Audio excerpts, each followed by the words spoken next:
حضرت عبداللہ رضی اللہ تعالیٰ عنہ سے روایت ہے کہ رسول اللہ صلی اللہ علیہ وآلہ وسلم نے ارشاد فرمایا کہ سب سے اول جس چیز کا سوال بندے سے ہوگا وہ نماز ہے۔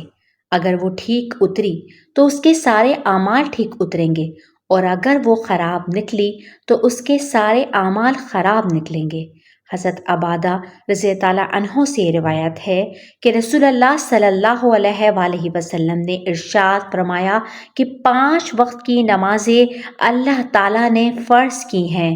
جس نے ان کے لیے اچھی طرح وضو کیا اور ٹھیک وقت پر ان کو پڑھا، رکوع و سجود بھی جیسے کرنا چاہیے ویسے ہی کیے، اور خشوع کی صفت کے ساتھ ان کو ادا کیا، تو ایسے شخص کے لیے اللہ تعالیٰ کا پکا وعدہ ہے کہ وہ اس کو بخش دے گا۔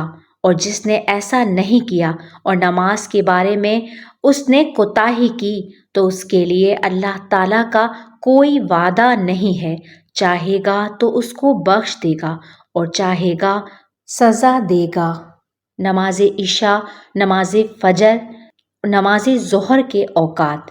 حضرت ابو سعید رضی اللہ عنہ سے روایت ہے کہ رسول اللہ صلی اللہ علیہ وآلہ وسلم نے فرمایا کہ جب گرمی سخت ہو تو ظہر کو ٹھنڈے وقت پڑھا کرو۔ نماز عشاء۔ حضرت عبداللہ بن عمر رضی اللہ عنہ فرماتے ہیں کہ ایک بار حضور اکرم صلی اللہ علیہ وآلہ وسلم عشاء کی نماز کے لیے اس وقت باہر تشریف لائے جب تہائی رات ہو چکی تھی۔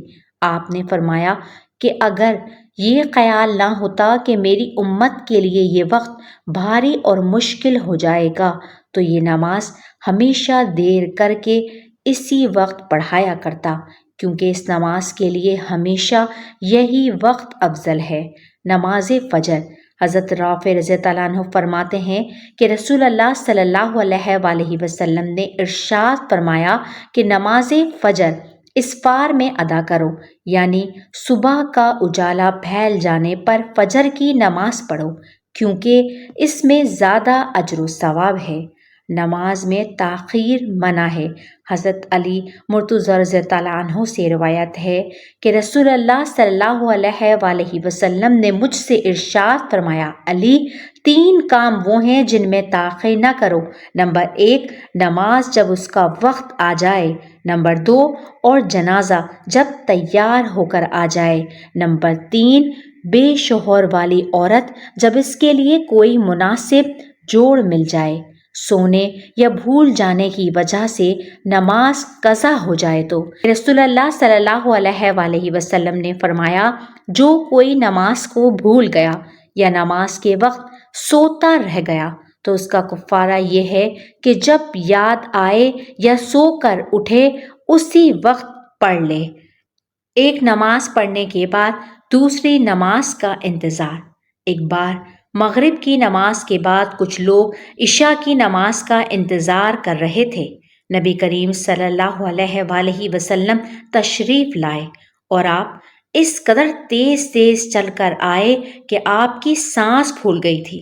آپ نے فرمایا، لوگو خوش ہو جاؤ، تمہارے رب نے آسمان کا ایک دروازہ کھول کر تمہیں فرشتوں کے سامنے کیا اور فخر کے طور پر فرمایا، دیکھو یہ میرے بندے ایک نماز ادا کر چکے اور دوسری نماز کا انتظار کر رہے ہیں۔ وہ اوقات جب نماز پڑھنا منع ہے۔ حضرت عقبہ بن عامر رضی اللہ عنہ فرماتے ہیں کہ 3 وقتوں میں نماز پڑھنے سے رسول اللہ صلی اللہ علیہ وآلہ وسلم نے منع فرمایا ہے، اور انہی اوقات میں مردوں کو دفن کرنے سے بھی، یعنی نماز جنازہ پڑھنے سے بھی منع فرمایا ہے۔